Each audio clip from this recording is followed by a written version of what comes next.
জয় জয় শ্রী চৈতন্য জয় নিত্যানন্দ, জয় দ্বৈত চন্দ্র জয় গৌর ভক্ত বৃন্দ। আমরা চৈতন্য চৈতন্যের একটা শ্লোক রচন করব। অনর্পিত চরিচিরাত করুণ অবতীর্ণ কালো সমর্পয়তুন্নত উজ্জ্বলরাসাং সর্বশ্রী হরিপুরত সুন্দর প্রতি কদম্ব সন্দর্পিত সদা হৃদয় স্কন্দরে স্ফুরতু সচিনন্দন। অনুবাদ হচ্ছে যে পূর্বে বহুকাল পর্যন্ত যা অর্পিত হয়নি এবং উন্নত ও উজ্জ্বল রসময়ী নিজের ভক্তি সম্পদ দান করার জন্য যিনি করুণাবশত কলিযুগে অবতীর্ণ হয়েছেন, যিনি স্বর্ণ থেকেও সুন্দর দ্যুতিসমূহ দ্বারা সমুদ্ভাসিত, সেই সচিনন্দন গৌরহরি সর্বদা আমার হৃদয় স্পন্দনে স্ফুরিত হন। আসলে চৈতন্য মহাপ্রভু যে আবির্ভাব, এই বিষয়ে চৈতন্য চৈতন্যকার কবিরাজ গোস্বামীপাদ এখানে বলেছেন যে অনর্পিত চরিঞ্চিরা করুণা অবতীর্ণ করো। সে ব্যাপারে অনুবাদ হচ্ছে যে পূর্বে বহুকাল পর্যন্ত যা অর্পিত হয় নাই, অনর্পিত চরিঞ্চিরা, পূর্বে যা অর্পিত হয় নাই আর কি সেই সম্পদ দান করার জন্য করুণা পরবশ হয়ে এই কলিযুগে চৈতন্য মহাপ্রভু আবির্ভূত হয়েছেন। আসলে এই জন্য চৈতন্য মহাপ্রভুকে বলা হয় যে উনি হচ্ছেন দাতা শিরোমণি। দাতা চৈতন্য মহাপ্রভু হচ্ছেন দাতা শিরোমণি। আসলে মহাপ্রভুর আবির্ভাবের দুটি কারণ, একটা মুখ্য কারণ, একটা হচ্ছে গৌণ কারণ। মুখ্য কারণটা হচ্ছে যে কৃষ্ণ নিজে যখন তিনি বৃন্দাবনে আবির্ভূত হয়ে লীলাবিলাস করেছিলেন, ঠিক শ্রীমতী রাধারানীর সঙ্গে যে প্রেমের আদান প্রদান হয়েছে, সেই ভাবের যে আদান প্রদান হয়েছে, তাতে কৃষ্ণ নিজে, ভগবান নিজে তার যে আস্বাদন আর শ্রীমতী রাধারানীর যে আস্বাদন, এই দুটোর মধ্যে পার্থক্য আছে কিনা? একটা হচ্ছে বিষয় জাতীয় সুখ আর একটা হচ্ছে আশ্রয় জাতীয় সুখ প্রেমে। তাতে কৃষ্ণ নিজে রাধারানী যে তাকে ভালোবাসত, তাতে কৃষ্ণ কতটা আনন্দিত হতো, তাতে তার কি ধরনের প্রেমের আস্বাদ হতো। আর শ্রীমতী রাধারানীকে যে কৃষ্ণ ভালোবাসতেন, তাতে শ্রীমতী রাধারানী, তাতে তার প্রেমের কি ধরনের আস্বাদন ছিল। এই জন্য একটা তো আস্বাদন হয়েছে কি, নিজে যখন শ্রীমতী রাধারানী তাকে ভালোবাসতেন, তাতে তাকে কেমন ভালোবাসতেন, তাতে তার যে আস্বাদন, এটা তো তিনি অনুভব করেছেন। কিন্তু শ্রীমতী রাধারানী তাকে ভালোবেসে কি ধরনের এরকম আস্বাদন হতো বা কি ধরনের তিনি অবিরাম সেই সময় তিনি অনুভব করতেন সেই প্রেমকে, সেই বিষয়ে কৃষ্ণের লোভ হয়েছিল যে ঠিক বিষয় জাতীয় যে সুখ, এটা তো সে আস্বাদন, যেহেতু তাকে ভালোবাসে কেমন সুখ, সেটা সেই আনন্দ উপলব্ধি করেছেন। কিন্তু রাধারানী কি ধরনের আনন্দ অনুভব করেছেন, এটার প্রতি সেই কৃষ্ণের লোভ হয়েছিল। সেই লোভ সংবরণ করতে না পেরে তিনি নিজেই রাধা ভাব, অঙ্গকান্তি এবং রাধা প্রেমকে গুরু করে, ঠিক সেই প্রেম আশ্রয় জাতীয় যে সুখ, আশ্রয় জাতীয় যে প্রেমের আস্বাদ, সেই আস্বাদনের জন্য নিজেই কৃষ্ণ নিজেই রাধা ভাব অঙ্গীকার করে এই জগতে আবির্ভূত হয়েছিল। সেখানে তিন ধরনের আস্বাদনের কথা উল্লেখ করা হয়েছে কৃষ্ণের: কৈচ্ছন্ন রাধা প্রেম, কৈচ্ছন্ন মাধুরীমা, কৈচ্ছন্ন সুকতীয় ভোগ। এই তিন বাঞ্ছিত প্রেম ব্রজে না হইল পূরণ, কি করিব ভাবি না পাইও। তাই ভাবিয়া দেখিনো মনে রাধার স্বরূপ বিনে এই তিন বাঞ্ছা পূর্ণ কবু নয়, তাই রাধা ভাব কান্তি ধরি, রাধা প্রেম গুরু করি, নবদ্বীপে হল উদয়। এটা হচ্ছে মহাপ্রভুর, কৃষ্ণই চৈতন্য মহাপ্রভু রূপে ভক্তভাব অঙ্গীকার করে আবির্ভূত হওয়ার মুখ্য কারণ। এটা খুব সংক্ষেপে আমি বললাম যে এটা হচ্ছে চৈতন্য মহাপ্রভুর আবির্ভাবের মূল কারণ। কেন কৃষ্ণই আবার চৈতন্য মহাপ্রভু রূপে এসেছেন, এটা হচ্ছে মুখ্য কারণ। সেই রাধা ভাব, রাধা প্রেম আস্বাদন করার জন্য। আর একটা হচ্ছে যে এই জগতের সমস্ত জীবকে, বদ্ধ জীবদেরকে কৃষ্ণ প্রেম দান করে এই বদ্ধ জীবদেরকে এই জগতের বন্ধন থেকে মুক্ত করার জন্য তিনি নাম প্রেম বিতরণ করেছেন। দুটি কাজ, একটা হচ্ছে নিজে রাধা প্রেমকে আস্বাদন, আবার এই যে প্রেম তিনি যে নিজে আস্বাদন করে কি আনন্দ পান, তাহলে সেই আনন্দ আবার সেই কৃষ্ণ প্রেম রাধারানী যে প্রেম, তাতে রাধারানী কি ধরনের আস্বাদন পান সেটার প্রতি তিনি নিজে লোভাতুর হয়েছেন, হয়ে তিনি আর নিজে আস্বাদন করার জন্য এসেছেন। আবার সেই প্রেম, কৃষ্ণ প্রেম জগতে বিতরণ করার জন্য এসেছেন। নিজ প্রেম নিজে আস্বাদন করেছেন। আবার তাহলে কতটা এটার আস্বাদনীয় বস্তু যে অন্যরা তাকে ভালোবেসে কি আনন্দ পায়, সেই প্রেম আস্বাদন করার জন্য নিজেই লোভাতুর হয়ে তিনি এই জগতে আবির্ভূত হয়েছেন। আবার সেটা, সেই সম্পদ সকল বদ্ধ জীবদের কাছে তিনি বিতরণ করেন। তাহলে এই সম্পদ যিনি দান করেন, এটা কি ধরনের সম্পদ যে নিজে সেই নিজ প্রেম আস্বাদন করার জন্য আসেন, আবির্ভূত হন, তাহলে কত বড় সম্পদ। সেই সম্পদ আবার এই সমস্ত বদ্ধ জীবের কাছে বিতরণ করার জন্য তিনি আসেন। এই দুটি কারণ, নিজ প্রেম আস্বাদন এবং সেই প্রেম বিতরণ। ঠিক সে ব্যাপারে সেই কৃষ্ণ ভক্তি বা কৃষ্ণ প্রেম যদি কেউ প্রাপ্ত হয়, রূপ গোস্বামী পাদ উল্লেখ করেছেন এই কৃষ্ণ প্রেম হচ্ছে ক্লেশাগ্নি, এই জগতের সমস্ত ক্লেশ দূরীভূত। এই জড় জগতের যত ক্লেশ আছে, ত্রিতাপ ক্লেশ, আধ্যাত্মিক, আদি দৈবিক, আদি ভৌতিক, তারপরে আর কি করে জন্ম মৃত্যু জরা ব্যাধি, এতে যে ক্লেশ, জন্ম জন্মান্তর যে জীব পুনরূপী জন্ম, পুনরূপী মরণ, পুনরূপী জননী জঠরের সায়নের মাধ্যমে যে দুঃখ ভোগ করছে, এই সমস্ত দুঃখ থেকে মুক্ত করেন। আর কি শুভদা, শুভদা মানে তার মঙ্গল সাধনায় পরম শুভ। আর হচ্ছে যদি প্রেম লাভ করে তাহলে মোক্ষকেও লঘু করে দেয়। আর 5 প্রকারের যে মুক্তি আছে, তখন সেই ভক্ত সেই মুক্তিকেও তুচ্ছ জ্ঞান করে। তারপর সান্দ্রানন্দা বিশেষত্বা পরম আনন্দ লাভ করেন। এটা এই প্রেম হচ্ছে সুদুর্লভ, কেউ পেতে পারে না। কারণ শ্রীমতী রাধারানী শুধু আস্বাদন করেছেন, আর পরবর্তীতে চৈতন্য মহাপ্রভু এসে কৃষ্ণ ভক্ত মানে নিজে ভক্তি ভাব অঙ্গীকার করে নিজে আস্বাদন করেছেন।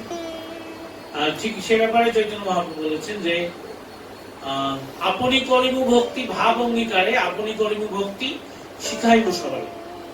আপনি করলে না ধর্ম শিখানো না যায়, এই তো সিদ্ধান্ত গীতা ভাগবতে গায়। আপনি করিমু ভক্তি ভাব অঙ্গীকারে, ভক্তির মাধ্যমে, কৃষ্ণ ভক্তির মাধ্যমে, কৃষ্ণকে ভালোবাসার মাধ্যমে যে প্রেমের আস্বাদন, সেটা নিজে আস্বাদন করতে চাই। আপনি করিমু ভক্তি ভাব অঙ্গীকারে, আপনি করিমু ভক্তি কেন করব? এই ভক্তি আবার সকলকে শিক্ষা দান করে।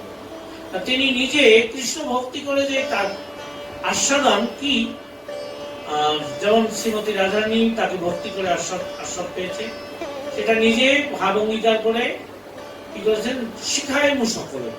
আপনি না শিখালে করলে ধর্ম শিখানো না যায়, এই তো সিদ্ধান্ত গীতা ভাগবতে গায়। এই জন্য চৈতন্য মহাপ্রভু নিজে সেই কৃষ্ণ ভক্তি যাজন করে, এই কৃষ্ণ ভক্তি করে যে এই কৃষ্ণ প্রেম, এটা কতটা আস্বাদনীয় নিজে করে এবং সকল জীবকে তিনি দান করতে চান। তাই এটা পরের পয়েন্ট আছে যে কৃষ্ণ আকর্ষণী। যদি কেউ কৃষ্ণ ভক্তি যাজন করে তাহলে কাকে আকর্ষণ করে? কৃষ্ণকেও পর্যন্ত আকর্ষণ করে। আর যেমন শ্রীমতী রাধারানী তার ভক্তির মাধ্যমে কাকে আকর্ষণ করতেন? কৃষ্ণ। এই জন্য রাধারানীর নাম আমরা যেমন জপ করি, যে জপের সময় কি বলি? প্রথম কি বলি? হরে। এই হরে শব্দটা কি? কে? হরে হচ্ছে রাধা। কিভাবে, কি, কেন হরে হয়েছে? যেহেতু ভক্তিতে আপ্লুত হয়ে কৃষ্ণকে যে ভালোবাসে, তাতে কৃষ্ণের মন প্রাণ চিত্ত সবকিছুকে তিনি হরণ করেন।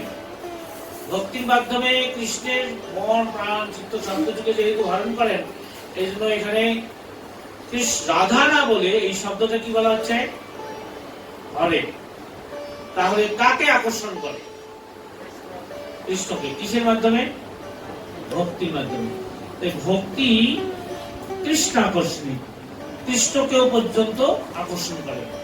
তাহলে এখন আমরা তো ওই বারবার করে বলেই আসছি যে আমরা কৃষ্ণ প্রেম লাভ করবো, কৃষ্ণ প্রেম লাভ করবো, কৃষ্ণ প্রেম লাভ করবো। আমি সহজেই কিছু এই বিষয়গুলোকে বলতে চাই যে কৃষ্ণ প্রেমটা কি। কৃষ্ণ প্রেম কি এটা কোনো খাওয়ার জিনিস, তরল পদার্থ, ভারী পদার্থ, দেখতে কি বৃত্তের মতো কোনো আস্বাদনীয় কি জিনিস? আসলে কৃষ্ণ প্রেম হচ্ছে কৃষ্ণের প্রতি যে অহৈতুকী গভীর প্রীতি, এটার নাম হচ্ছে কৃষ্ণ প্রেম। যদি কোনো ব্যক্তি এরকম অহৈতুকী ভাবে কৃষ্ণকে ভালোবাসে, তার মাধ্যমে যে আস্বাদন, সেই আস্বাদনই হচ্ছে কৃষ্ণ প্রেম লাভ, আর কিছু না। কৃষ্ণ এমন না যে কোনো তরল পদার্থ, মধুর মতো, তেলের মতো, ঝালের মতো, এরকম কিছু না, মিষ্টির মতো, রসমালাইয়ের মতো। তবে ঠিক রসমালাই, মধু, অমৃতর যে আস্বাদন, তার থেকে কোটি কোটি কোটি কোটি কোটি কোটি কোটি কোটি কোটি গুণ যে আস্বাদনীয় বস্তু, যে আস্বাদন করলে যেরকম তৃপ্তি অনুভব, সেটাই হচ্ছে কৃষ্ণ প্রেম। তাকে এখানে কৃষ্ণকে কৃষ্ণ আকর্ষণী বলা হচ্ছে। এই কৃষ্ণ প্রেম হচ্ছে কৃষ্ণের থেকেও কোটি গুণ বেশি সম্পদ। কৃষ্ণ প্রেম হচ্ছে, কৃষ্ণ যে আমাদেরকে কৃষ্ণ প্রেম দান করেছেন, তাতে কৃষ্ণ যে বস্তু তার থেকেও অনেক মূল্যবান বস্তু। কেন? যে আমরা জানি যে এই জড়জগতের সমস্ত কিছু কার, বা এই ত্রিজগতের সবকিছু কার? ঠিক গোলক বৃন্দাবন, কোটি কোটি, বৈকুণ্ঠ লোক, তারপর শিবধাম, হরিধাম, শিবধাম, এই তারপরে জড়জগৎ এরকম অনন্ত অনন্ত কোটি জড় ব্রহ্মাণ্ড রয়েছে। এই সমস্ত সম্পদ কার? যেহেতু কার থেকে এসেছে? ভগবান শ্রীকৃষ্ণের থেকে এসেছে। তাহলে এই সমস্ত সম্পদ কার? কোটি কোটি ব্রহ্মাণ্ড, কোটি কোটি বৈকুণ্ঠ লোকের কার? কৃষ্ণের। আচ্ছা বলেন তো দেখি, যে কৃষ্ণ এবং কৃষ্ণের যত সম্পদ, এই দুটার মধ্যে কোনটা মূল্যবান সম্পদ? কৃষ্ণ। আর কৃষ্ণের সম্পদ কোনটা বেশি মূল্যবান? কৃষ্ণ না কৃষ্ণের সম্পদ? কৃষ্ণ। ও আচ্ছা, তাহলে কৃষ্ণ মূল্যবান। এই জন্য মোক্ষ লঘুজাকৃতি, যদি মোক্ষ লাভ করে কোনো ব্যক্তি এবং কৃষ্ণের মানে ঠিক কোন বৈকুণ্ঠ লোকেও অধিপতি হয়, সারূপ্য, সাযুজ্য, সামীপ্য, সেই সমস্ত সিদ্ধি পেয়ে, তাতেও কৃষ্ণের কোন বস্তুকে পাওয়া যায়। তাই কৃষ্ণের যে সমস্ত সম্পদ আছে, তার আংশিক কোন বস্তুকে লাভ করা যায়। আর যেহেতু এখানে কৃষ্ণের থেকে বেশি সম্পদ, আর কৃষ্ণের যত সম্পদ আছে তার থেকে কৃষ্ণ বেশি সম্পদ, তাহলে ওই দুই সম্পদের মধ্যে আমরা যদি কৃষ্ণকে পেয়ে যাই তাহলে আমরা মোক্ষকে চাইবো নাকি? না, মোক্ষ পেয়ে যে আনন্দ আর কৃষ্ণকে যে পেয়ে আনন্দ, এর মধ্যে অনেক আকাশ পাতাল ব্যবধান আছে। এই জন্য কৃষ্ণ ভক্তরা কাকে পেতে চায়? কৃষ্ণকে। কৃষ্ণকে যদি পেতে চায় তাহলে কিসের মাধ্যমে পেতে পারে? ভক্তি, প্রেম। তাহলে এখন যদি প্রেম এবং ভক্তির মাধ্যমে কৃষ্ণকে লাভ করা যায়, তাহলে বলেন দেখি কোনটা বেশি সম্পদ? কৃষ্ণের যত সম্পদ আছে তা বেশি না কৃষ্ণ বেশি? তার মধ্যে কৃষ্ণ বেশি। আচ্ছা, যদি কৃষ্ণকে কেউ লাভ করতে পারে তাহলে সেটা কৃষ্ণের যা আছে, যার ভক্তি আছে তার কৃষ্ণের থেকে বেশি আছে না কম আছে? বলেন, এই হিসাবটা করেন। কৃষ্ণের যা আছে, কৃষ্ণের তো কোটি কোটি ব্রহ্মাণ্ড আছে, কোটি কোটি বৈকুণ্ঠ লোক আছে, এটা তার আছে। তার যা সম্পদ আছে, যদি কেউ কৃষ্ণকে লাভ করে তার সেই সমস্ত সম্পদ কার? কৃষ্ণের। তাহলে কৃষ্ণ যদি কারো হয়ে যায় তাহলে ওই সমস্ত সম্পদ কার? তার। তাহলে ভক্তের কি কি জিনিস পাওয়া যাচ্ছে?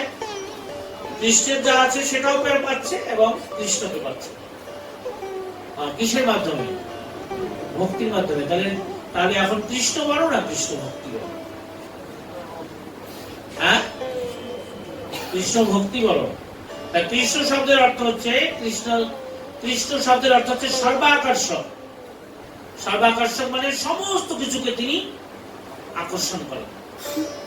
কিন্তু যদিও কৃষ্ণ সবকিছুকে আকর্ষণ করেন, কিন্তু ভক্তি তাকে আকর্ষণ করে, কৃষ্ণকে। এই জন্য কৃষ্ণকে বলা হয় মদন মোহন, কিন্তু শ্রীমতী রাধারানী হচ্ছেন মদন মোহন মোহিনী। মানে যিনি মদনকে মোহিত করতে পারেন তিনি মদন মোহন, কিন্তু শ্রীমতী রাধারানী হচ্ছেন সেই মদন মোহন মোহিনী, তাকেও মোহন করে। এই জন্য তিনি হচ্ছেন মদন মোহন মোহিনী। এই জন্য ভক্তি সম্পদ বড় না কৃষ্ণ বড়? বা কৃষ্ণের যত সম্পদ আছে তত সেটা বড় না ভক্তি বড়? কোনটা?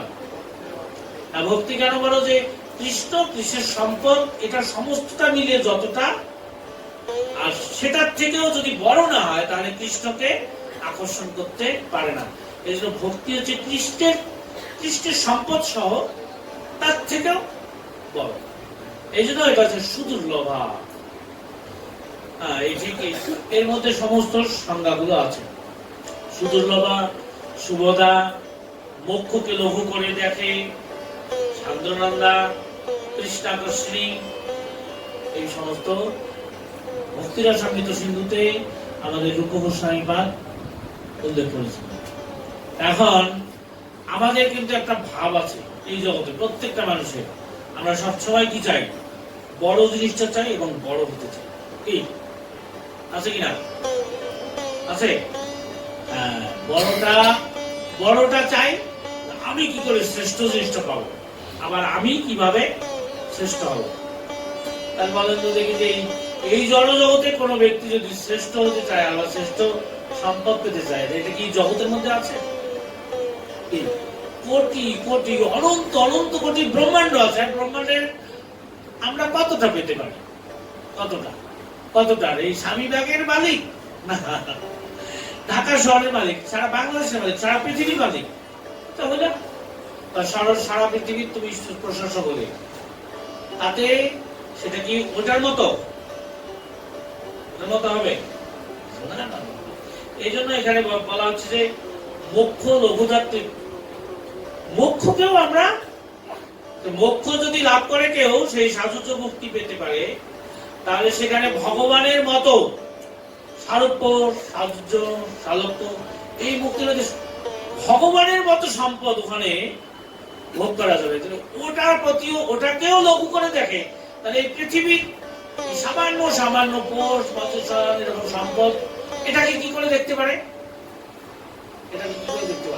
কি ধরনের, কতটা লঘু মনে করতে পারে? কেন মনে করে? যে যেহেতু আসলে যারা তত্ত্বজ্ঞ ব্যক্তি তারা জানে যে সব থেকে বড় সম্পদ হচ্ছে কৃষ্ণ।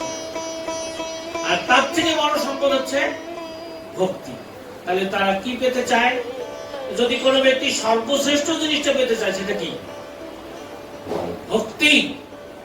আর যদি সব থেকে বড় পোস্ট পেতে চায়, সেটা কি? ভক্ত। ভক্ত হচ্ছে সব থেকে বড় পোস্ট। এই জন্য চৈতন্য চরিতামৃত কবিরাজ বলছেন যে সামান্য করিয়া নাহি মানন দাস না। দাস, কৃষ্ণের দাস, সেবক, এটাকে সামান্য মানলে হবে না। কারণ এই দাসত্বটা বা ভক্ত হওয়াটা, এটা হচ্ছে সব থেকে শ্রেষ্ঠ পোস্ট। এর থেকে আর শ্রেষ্ঠ পোস্ট পজিশন নেই। এটা কার সেবা করবে? এটা হচ্ছে সব থেকে বড় পোস্ট। আর এটার মাধ্যমে কি এই পোস্ট তার, কৃষ্ণ যেহেতু তার সমস্ত সম্পদ, তাহলে এই জন্য এই ভক্তির মাধ্যমে যেহেতু এটাকে পাওয়া যাচ্ছে, এই জন্য মোক্ষকেও লঘু করে কেন দিব? সিদ্ধিকেও তুচ্ছ মনে করে, মুক্তিকেও তুচ্ছ মনে করে। এই কারণেই যে এত বড় সম্পদ। তাহলে ভক্তি সম্বন্ধে আমাদের কি বোঝা গেছে? এই ভক্তি, এই ভক্তির নামই হচ্ছে, ভক্তির মাধ্যমে যে আস্বাদন, সেটা হচ্ছে কৃষ্ণ প্রেম। কৃষ্ণের প্রতি যে প্রেম, স্বতঃস্ফূর্ত প্রীতি, এটার নামই হচ্ছে ভক্তি। তা এখন এই যে অনর্পিত চরিং চিরাত করুণা অবতীর্ণ কলম, এর আগে ভগবান অন্যান্য যুগে কি পর্যন্ত দান করেছেন? মোক্ষ পর্যন্ত দান করেছেন। আর কি পোস্ট কি দিয়েছেন? যোগী এবং জ্ঞানী। এই সমস্ত পোস্ট, ওই সমস্ত পোস্টে যেতে পেরেছে কোন মানুষ, কি যোগী, অষ্টাঙ্গ যোগী, আর কি জ্ঞানী। তার মাধ্যমে তারা কি পেয়েছে? অতিরিক্ত সম্পদ হচ্ছে মোক্ষ। আর তাহলে মোক্ষ সেই যোগী এবং জ্ঞানীর সম্পদ, আর জ্ঞানী এবং যোগী পোস্ট, ভক্ত পোস্ট, ভক্তির সম্পদ, ভক্তের সম্পদ, এটার মধ্যে পার্থক্য আছে কি নেই? কতটা? এই জন্য তুচ্ছ জ্ঞান করে। এবং যোগী পোস্ট ভক্ত, যোগী হতে চায়, তুচ্ছ মনে করে। জ্ঞানী হতে চায়, তুচ্ছ মনে করে। কেন? এটা হয়ে কি লাভ? আমাদের এই যে প্রবৃত্তি, আমি আপনাদেরকে বলবো যে আমাদের যে প্রবৃত্তি, আমাদের বড় হওয়ার যে প্রবৃত্তি এবং সব থেকে শ্রেষ্ঠ জিনিসটা পাওয়ার যে প্রবৃত্তি, এটা আছে কি নাই? হ্যাঁ, কিন্তু আপনি পেলেও সন্তুষ্ট হন না। কেন হন না? কারণ কি? এই প্রবৃত্তি কার মধ্যে রয়েছে? চেতনার মধ্যে রয়েছে। এই ভক্তি কার মধ্যে রয়েছে? এই চেতনার মধ্যে এই ভক্তি আছে। আত্মস্বরূপের মধ্যে এই প্রবৃত্তি রয়েছে। এই জন্য জড়জগতের যত কিছুই পাক না কেন, যতক্ষণ পর্যন্ত ভক্তি সম্পদ না পেতে পারে, কৃষ্ণ প্রেম না পেতে পারে, ততক্ষণ পর্যন্ত সে কাঙ্গালের মধ্যে মতো শুধু মনে করতে থাকে যে সে নির্ধন। আমরা দেখি যে সাধারণত একটা ছোট উপমা দিয়ে আমরা বুঝতে পারবো যে যার 1 টাকা আছে, সে মনে করে ও আমার যদি 100 টাকা হতো, তাহলে আমি মনে হয় ধনী হয়ে যেতাম, আমি অনেক সন্তুষ্ট হতাম। আচ্ছা, যদি 100 টাকা তাকে দেওয়া যায়, সে ধনী হয়ে গেছে, সন্তুষ্ট হয়েছে না। সে তখন কি মনে করে? আমার যদি 1000 টাকা হতো, 1000 টাকা দেওয়া হয়, তাতেও সে সন্তুষ্ট হবে না। 1,00,000 টাকা চায়, 1,00,000 টাকা যদি দেওয়া হয়, তাতেও সে সন্তুষ্ট নয়। এখন কি চায়? কোটি টাকা দিলে সন্তুষ্ট হবে? 100 কোটি, 1000 কোটি, 1,00,000 কোটি। তারপরে সে টাকা তো কম দামি জিনিস, তখন ডলারের চিন্তা করে, কোটি, 1000 কোটি ডলার চায়। ডলার তখন 1000 কোটি না, তখন ভাববে যে মিলিয়ন ডলার। তারপরে হচ্ছে বিলিয়ন ডলার, তারপর হচ্ছে ট্রিলিয়ন ডলার। তোমরা দেখো যে সারা পৃথিবীর যিনি সব থেকে বড় ধনী ব্যক্তি, উনি সন্তুষ্ট আছে কিনা? কারণ এই সম্পদে কখনো তাকে তৃপ্ত করতে পারে না। কেন? সে যেহেতু আত্মস্বরূপে, তার মধ্যে কি আছে? হ্যাঁ, এই ব্যাপারে চৈতন্য মহাপ্রভু খুব সুন্দর এক কথা শেষ করে দিয়েছে। সনাতন গোস্বামীকে বলে দিয়েছিলেন কি জীবের স্বরূপ হয় স্বরূপগত ভাবে কি জীব কৃষ্ণের নিত্য দাস। যেহেতু স্বরূপগত ভাবে কৃষ্ণের নিত্য দাস, ওই পোস্ট যতক্ষণ পর্যন্ত না পায়, যতক্ষণ পর্যন্ত ওই পোস্টে না যায়, ততক্ষণ পর্যন্ত তাকে যত পোস্ট দেওয়া হোক সবসময় সে অতৃপ্ততে থাকবে। হ্যাঁ, আমাদের দেশের প্রধানমন্ত্রী খালেদা জিয়া যখন ছিলেন তখন উনি মনে করতেন যে যদি আমি একবার প্রধানমন্ত্রী হতে পারি, একবার না 3 বার হয়েছে, তাতে কিসের তৃপ্ত? তৃপ্ত নাকি না? ঠিক আমাদের দেশের প্রধানমন্ত্রী ভাবে যে আমি যদি আমি ভারত সহ প্রধানমন্ত্রী হতে পারতাম, ভারতের প্রধানমন্ত্রী ভাবতেছে যদি আমি আমেরিকার প্রধানমন্ত্রী হতে পারতাম, আমেরিকার প্রধানমন্ত্রী ভাবতেছে আরো কি করে পুরো চীন সহ আমার থাকতো, ভারত সহ থাকতো।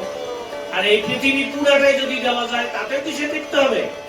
একটা কেন, কোটি কোটি কোটি কোটি পৃথিবী যদি তাকে দেওয়া হয় তারপরেও সে তৃপ্ত হতে পারবে না।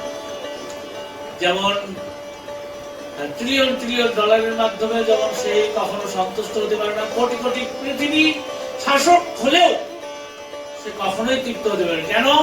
চৈতন্য মহাপ্রভু স্বরূপগত ভাবে শেখে জীবের স্বরূপ হয় কৃষ্ণের নিত্য দাস। যতক্ষণ পর্যন্ত তার দাসত্ব না করছে ততক্ষণ পর্যন্ত তার তৃপ্ততা আসছে না। কারণ দাসত্বের মাধ্যমে কি পেতে পারে? কৃষ্ণ প্রেম। কৃষ্ণ প্রেম হচ্ছে সব থেকে বড় সম্পদ। এই যে আমাদের কম্পিটিশনে বড় বড় বড় বড় বড় পেতে চাই, কেন পেতে চাই? আসলে আমি বড় জিনিসটা আমার ছিল, একসময় ওই সম্পদ ছিল, ওই সম্পদ হারা হয়ে আমি কাঙ্গাল হয়ে গেছি। এই জন্য আমি কাঙ্গালের মতো চাচ্ছি যে আরো চাই আরো চাই আরো চাই, কিন্তু যত পাই কিন্তু ওই যে কাঙ্গাল যে অবস্থা, এটা আমার এই দুঃখ মোচন হয়।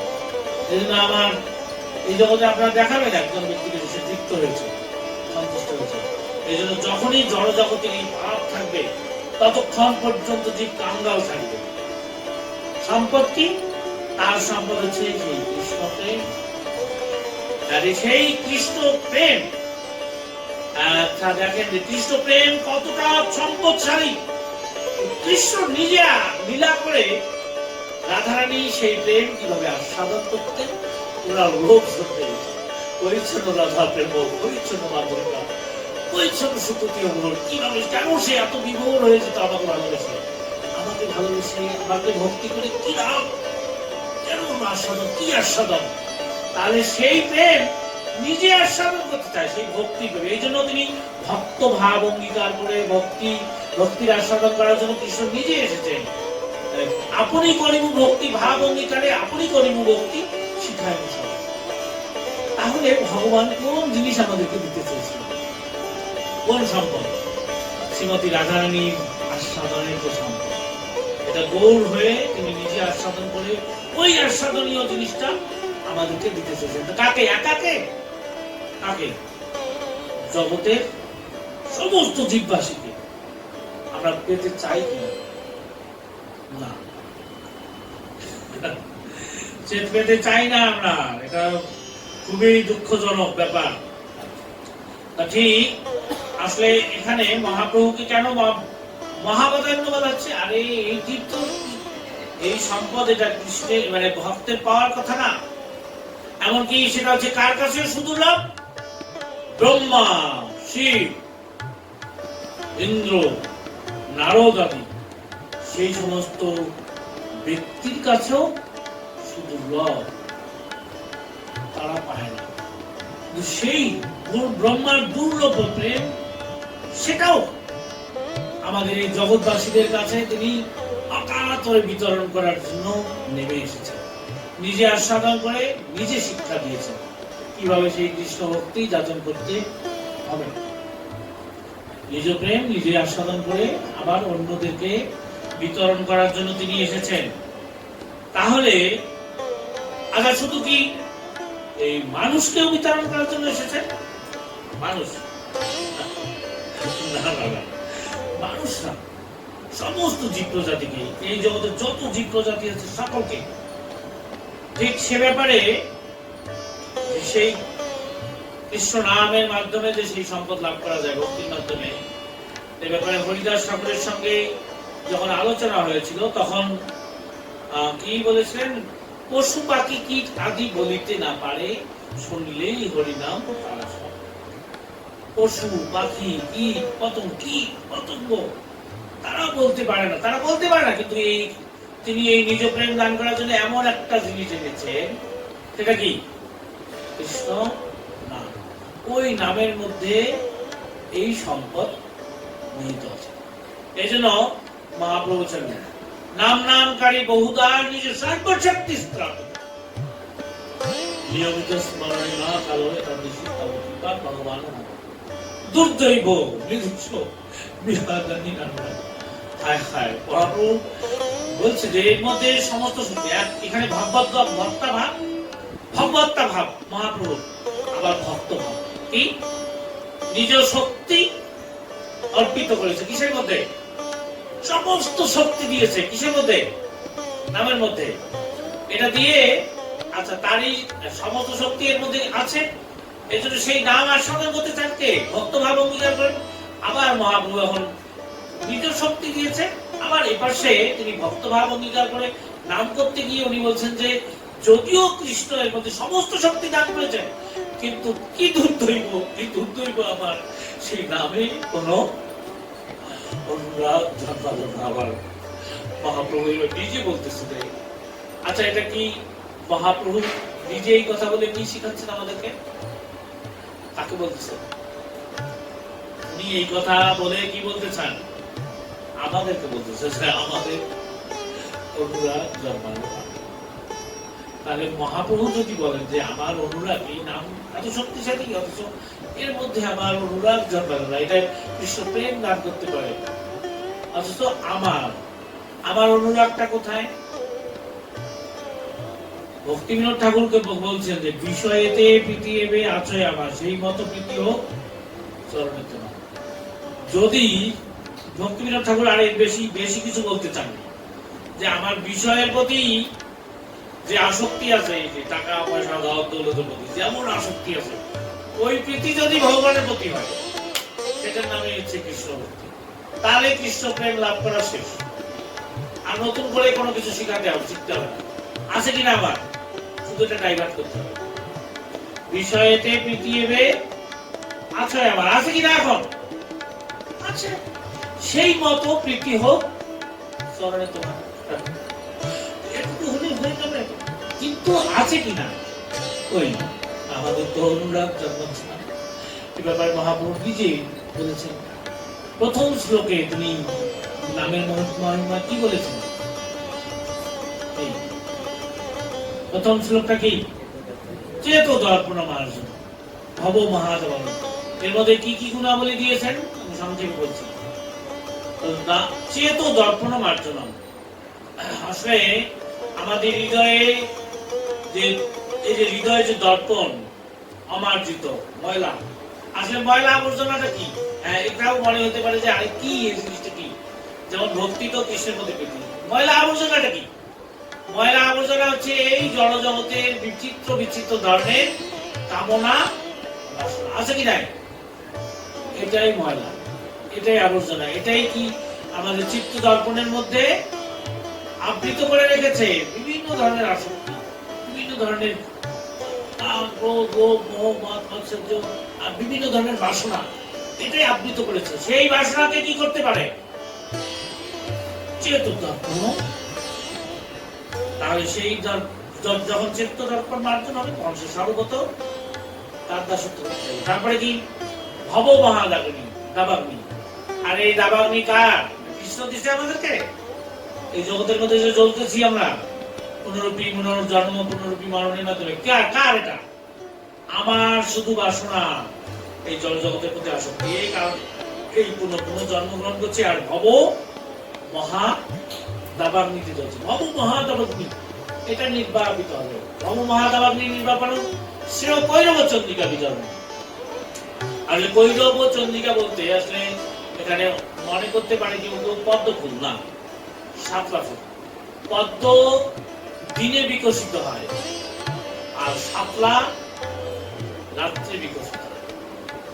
আর বিশেষ করে পূর্ণিমা চন্দ্রিমাতে পূর্ণিমা রাত্রিতে পূর্ণ বিকশিত হয় শাপলা।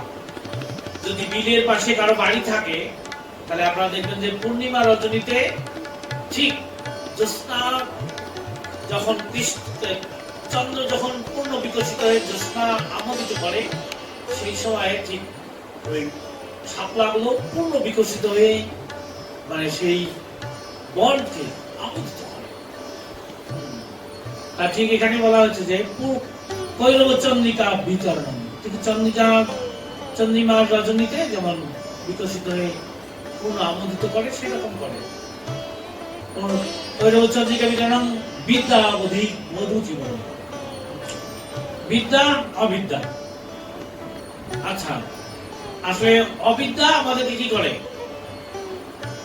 অবিদ্যা হচ্ছে অহংকারী করে তোলে, আর কার বন্ধনে আরো আষ্টেপৃষ্টে আবদ্ধ করে। আর প্রকৃত বিদ্যা কি? কৃষ্ণ ভক্তি হচ্ছে বিদ্যা। আর এটা কি কেমন? নববধূর মতো। যেমন কোন একটা মেয়ে যদি বিয়ে হয়ে যায়, আজকে আমাদের বিয়ে হবে, সেই নববধূ কেমন? সবসময় লজ্জা ভাব, মাথা নিচু করে থাকবে, আস্তে আস্তে চলবে, আর সকল লোকেরা তাকে দেখতে আসবে, সবাই তাকে ভালোবাসবে, আছে কিনা? ঠিক এরকম আমাদের যদি আমরা ভক্তি ঠিক আসলে বিদ্যার মূল ফল হচ্ছে ভক্তি। যদি আমাদের মধ্যে ভক্তি থাকে তাহলে ঠিক আমাদের প্রতি সকলে যেমন নতুন বউকে দেখতে আসে, সকলে তার দিকে আকর্ষিত হবে। আর তার কি? তার হৃদয় কোমল হবে এবং খুব বিনম্র ভাব থাকবে। না বিয়ের পরে তো এরকম থাকে না বউদের, জীবন ওই রকম জীবন। আনন্দ অম্বুধি বর্ধনম। আনন্দ অম্বুধি মানে হচ্ছে সমুদ্র। ঠিক সমুদ্রের জোয়ারে কি জল বাড়ে না? আনন্দ ঢেউয়ের পর ঢেউ চলে কিনা আর বর্ধিত হতে থাকে। ঠিক আমাদের হৃদয়ের মধ্যে আনন্দ এটা এরকম বর্ধিত হতে থাকবে, এটা কমবে না, বরং শুধু বাড়তে থাকবে। ঢেউয়ের পর ঢেউ এরকম চলতে থাকবে। আনন্দ অম্বুধি বর্ধনম প্রতিপদম পূর্ণামৃত আস্বাদন। প্রতি পদে পদে সেই কৃষ্ণ প্রেম। শ্রীমতী রাধারানী নিজে যে আনন্দ পেয়েছেন, কৃষ্ণ নিজেই চৈতন্য মহাপ্রভু রূপে এসে তিনি নিজে প্রেম যেভাবে আস্বাদন করেছেন, সেই নাম একই ভাব ভক্তের হৃদয়ে দান করতে পারে। পরম বিজয়তে শ্রীকৃষ্ণ সংকীর্তন। পরম বিজয় কি? এখানে পরম বিজয় মানে একদম সর্বশ্রেষ্ঠ জিনিসটাকেও বিজয় দান করতে পারে। তাহলে কাকে দান করতে পারে? কৃষ্ণ থাকে। তাহলে কৃষ্ণ সম্পদ কে? ভক্তি বা নাম। পরম বিজয় শ্রীকৃষ্ণ সংকীর্তন, একমাত্র শ্রীকৃষ্ণ সংকীর্তনের মধ্যে সেটা আছে। হরিদাস ঠাকুর চৈতন্য মহাপ্রভুকে সে বিষয়ে চৈতন্য মহাপ্রভুর সঙ্গে আলাপকালে ঠিক এই হরিনাম কি ধরনের আমাদেরকে তার মহিমান্বিত সে ব্যাপারে বলা যায়। কিন্তু আমি বলছি যে পশু পাখি কি আদি বলিতে না পারে, শুনিলে হরিনাম তারা সব। হরিদাস কহে তোমার যাবত ভক্তের স্থিতি, তাহা যত স্থাবর জঙ্গম জীবজাতি। সব উদ্ধার করি প্রভু, সব উদ্ধার করি তুমি, বৈকুণ্ঠ পাঠাইবা, সূক্ষ্ম জীবে কোন কর্ম উদ্বুদ্ধ করিবা। আসলে এই চাওয়াটা তিনজনের, হরিদাস ঠাকুরের চাওয়া, অদ্বৈতাচার্যের চাওয়া, বাসুদেব দত্তের চাওয়া, তিনজনের একই চাওয়া। এই হে মহাপ্রভু, তুমি যাবৎ কাল পর্যন্ত এই মর্তলোকে থাকবে, তোমার চরণ স্পর্শ হবে এই পৃথিবীতে, তাবৎ কালের যত জীব আছে, স্থাবর এবং জঙ্গম যত জীব আছে, যাদের চলন ক্ষমতা আছে এবং অচল, অচল মানে কারা? বৃক্ষ, তরু, লতা, ওরা চলতে পারে না। এই সমস্ত জীবকে তুমি, সবাইকে, সমস্ত জীব জাতিকে তুমি উদ্ধার করে গোলক বৃন্দাবনে পাঠিয়ে দিবে, বৈকুণ্ঠে পাঠিয়ে দিবে। সব উদ্ধার করি তুমি, বৈকুণ্ঠে পাঠাবে সবাইকে। হরিদাস ঠাকুর কি বলছেন? শুধু কি মানুষকে? কীট পতঙ্গ, পশু পাখি, যত নর্দমার কীট আছে, বৃক্ষ, তরু, লতা, সবাইকে তুমি উদ্ধার করে দিবা। আর কি? সূক্ষ্ম জীবে পূর্ণ কর্ম উদ্বুদ্ধ করিবা। আবার এই পৃথিবীতে তাদের অনেক সূক্ষ্ম জীব যে এরকম ঘুরে বেড়াচ্ছে, ওই সমস্ত জীবকে আবার এই পৃথিবীতে এনে আবার এরকম কর্ম উদ্বুদ্ধ করাবা। এখানে যত জীব আছে তাদের সবাইকে উদ্ধার করবেন। এবং অদ্বৈতাচার্য মহাপ্রভুর কাছে একই দাবি করেছেন, হে প্রভু, তোমাকে যে আমি কত কেঁদে কেঁদে সেদে সেদে এই জগতে দিয়ে এসেছি, এখনো অনেক জীব তোমার এই হরিনামের প্রতি তাদের অনুরাগ নেই। হে প্রভু, তুমি এই সমস্ত এই জগতে যত জীব আছে তাদেরকে তুমি অবশ্যই উদ্ধার করবে। আর কি বাসুদেব ঘোষ, হ্যাঁ বাসুদেব দত্ত মহাপ্রভু যখন বলছেন যে তুমি কি চাও, হে প্রভু, সমস্ত জীবের সমস্ত পাপ তুমি আমাকে দান করো, আর আমার যদি কিঞ্চিৎ শক্তিও থাকে, প্রভু আমার একটাই চাওয়া, তুমি যদি আমাকে কোনো কিছু দিবে, এই জগতের সমস্ত জীবকে তুমি উদ্ধার করবে। কিন্তু মহাপ্রভু ওই সময় মহাপ্রভু কতটা করুণা পরমাস, করুণার অবতার। মহাপ্রভু যখন যেদিন এই দোল পূর্ণিমাতে আবির্ভূত হয়েছে থেকে যতদিন পর্যন্ত 48 বছর যে লীলাবিলাস করেছে এই ব্রহ্মাণ্ডে, এই পৃথিবী তার চরণ স্পর্শ পাওয়া মাত্র এবং এখান থেকে বিদায় নেওয়া পর্যন্ত যত জীব, সমস্ত জীবকে তিনি উদ্ধার করেছেন। হরিদাস ঠাকুরের প্রার্থনা, অদ্বৈতাচার্যের প্রার্থনা এবং বাসুদেব দত্তের প্রার্থনা। বাসুদেব দত্তকে মহাপ্রভু হাসতে হাসতে বলতেছিলেন, তুমি জানো যে যেমন একটা বস্তা সরিষা, আর একটা সরিষার দানা যদি কোথাও পড়ে যায় তাতে কি ওই মালিকের কি বেশি ক্ষতি হয়? কোটি কোটি ব্রহ্মাণ্ডের মধ্যে তুমি একটা ব্রহ্মাণ্ডের জীবকে উদ্ধার করতে বলছো, এটা আমি অনায়াসে পারি, একটা কি ক্ষতি হবে? কারণ কত কোটি কোটি জীব আছে, কত ব্রহ্মাণ্ডের আছে, ওগুলো নিয়ে আসে আবার ভাড়ায় তো খুব কষ্ট। এখানে দুইটা উপমা দিয়েছে, একটা সরিষার বস্তার উপমা দিয়েছে আর একটা ডুমুরের গাছের বর্ণনা দিয়েছে। যেমন ডুমুরের গাছের মধ্যে কেমন ডুমুর ধরে, একটা ফল যদি পতিত হয়ে যায় তাতে কি সমস্যা? ঠিক কোটি কোটি ব্রহ্মাণ্ড আছে, তার মধ্যে একটা ব্রহ্মাণ্ডের জীবকে আমি উদ্ধার করে দেবো, তার কি সমস্যা? তাহলে মহাপ্রভু কতটা করুণার অবতার, যে সেই সময় সমস্ত জীবের কোন পাপ পুণ্যের বিচার না করে তাদের সকলকেই তিনি উদ্ধার করে দিয়েছেন। তাহলে এটা কি কম সৌভাগ্য দিবেন কলিহত জীবের এই সময়? আমাদের আমরা সৌভাগ্যবান, আমাদের থেকে শ্রেষ্ঠ সৌভাগ্যদাতা সৌভাগ্যবান কেউ নেই। হয়তো আমরা মনে করতে পারি যে হায় হায়, সত্য যুগে যারা জন্মগ্রহণ করে তারা ভাগ্যবান, আমরা বোধহয় কলি যুগে জন্মগ্রহণ করছি, দুর্ভাগা। না, কৃষ্ণদাস কবিরাজ গোস্বামী পাদ বলেছেন, প্রণমঃ কলিযুগ সর্বযুগ সার, যেই কলিযুগে চৈতন্য মহাপ্রভু হতেন। কেন? যে অন্য ঠিক ব্রহ্মার একদিনে যে 4000 যুগ সত্য হতে তার দাপর করি 1000 চতুর্যুগ, এই 1000 চতুর্যুগের যত জীব, কোন জীব গোলক বৃন্দাবনে প্রবেশের কোন অধিকার লাভ করতে পারে নাই।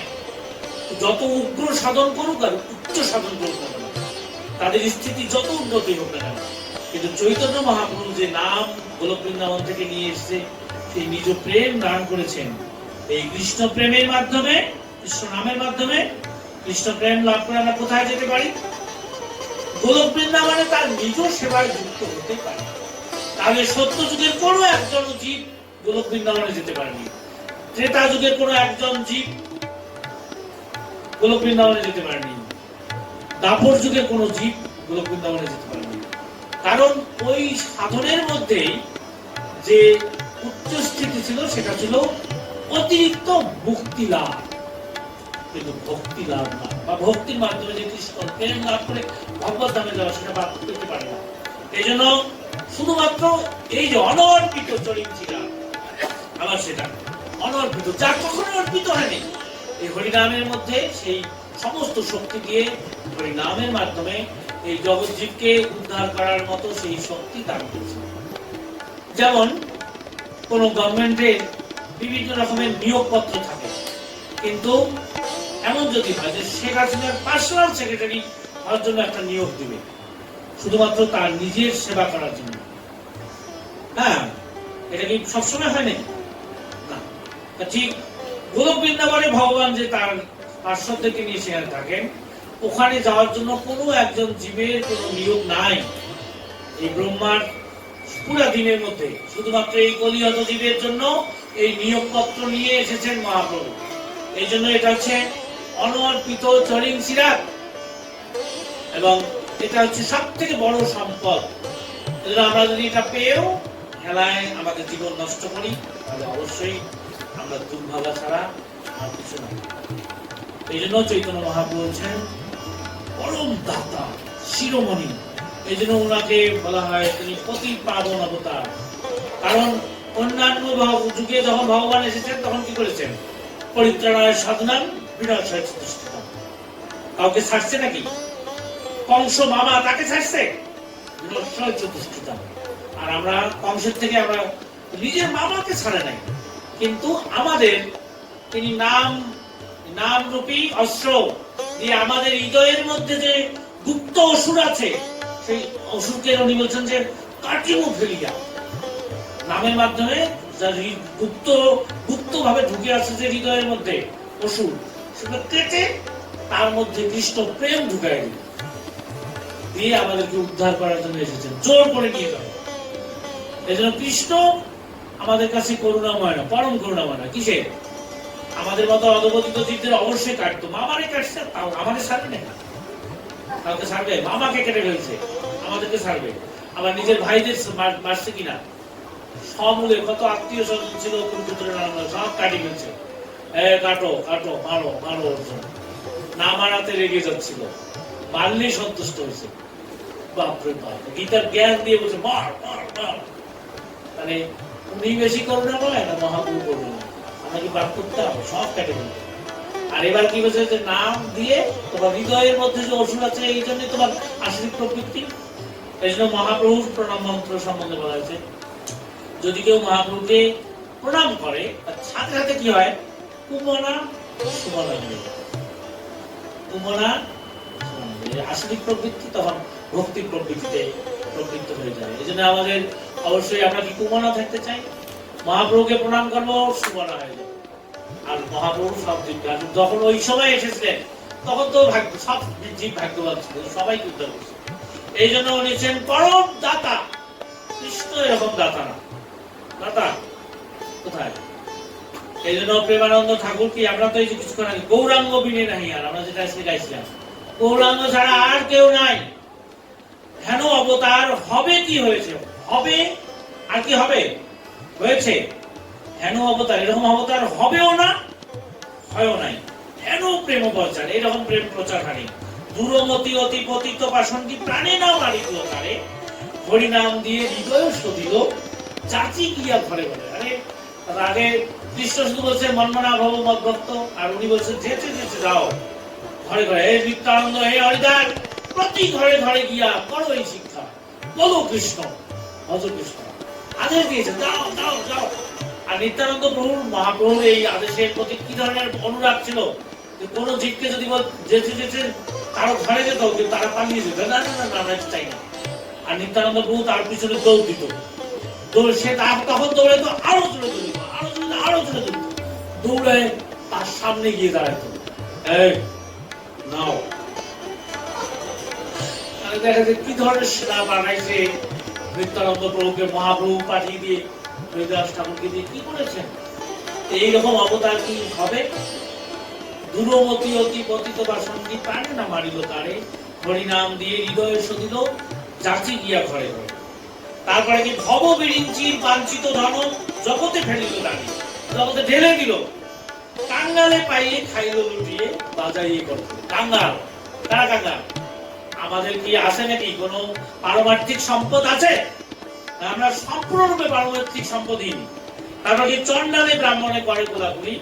আর সেই চৈতন্য মহাপ্রভু যখন এসেছে তখন ব্রাহ্মণদের খুব দৌরাত্ম ছিল, কিন্তু যারা এই কৃষ্ণ প্রেম পেয়েছে তারা কিসে চন্ডালের ব্রাহ্মণে সব কোলাকুলি করছে। শেষে কি যে এই নামের এমন মহিমা, যে এমন পালিয়ে গেছে, এই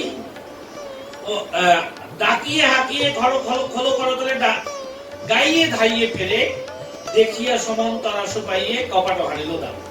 সমন মানে কে? যমরাজ কপাট দিয়ে দিছে। কেন কপাট দিয়েছে জানো?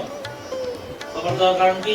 ও দেখতেছে রে, বাপরে বাপ, এই নাম তো এত শক্তিশালী, যমরাজ জানে সবাই উদ্ধার হয়ে চলে যাবে। কারণ যখন এরকম যেভাবে চৈতন্য মহাপ্রভু দৌড়াচ্ছে না ডাকিয়ে হাঁকিয়ে, দৌড়াতে দৌড়াতে কোথায় ঢুকবে? পাপীদের উদ্ধার করার জন্য আছে তো। নরকের মধ্যে যে পাপী আছে হয়তো সেখানেও ঢুকে যেতে পারে। ঢুকে যদি এখানে আবার ডাকে তাহলে সব ষড়যন্ত্রে আমাদের কি হবে? আমাদের কি কাজ থাকে? এই জন্য সাধারণত কপাট দিয়েছে যে আমাদের নতুন করে কোনো পাপীকে ঢুকাইতে হবে না, আমাদের যেগুলো আছে এটার জন্য না যায়, আমাদের ডিউটি বন্ধ হয়ে যাবে। এই জন্য কপাট হানিল তারা এত পুরো কপাট হানছে।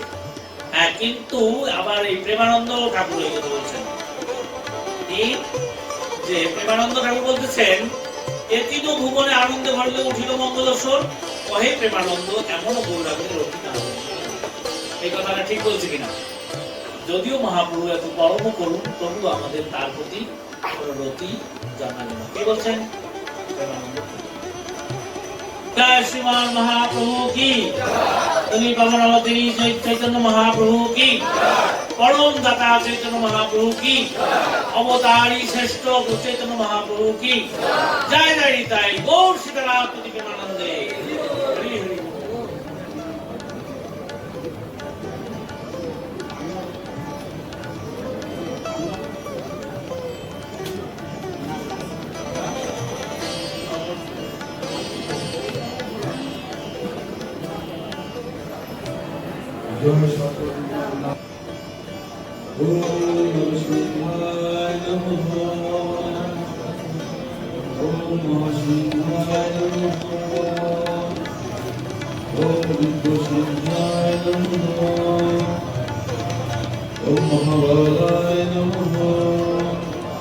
Om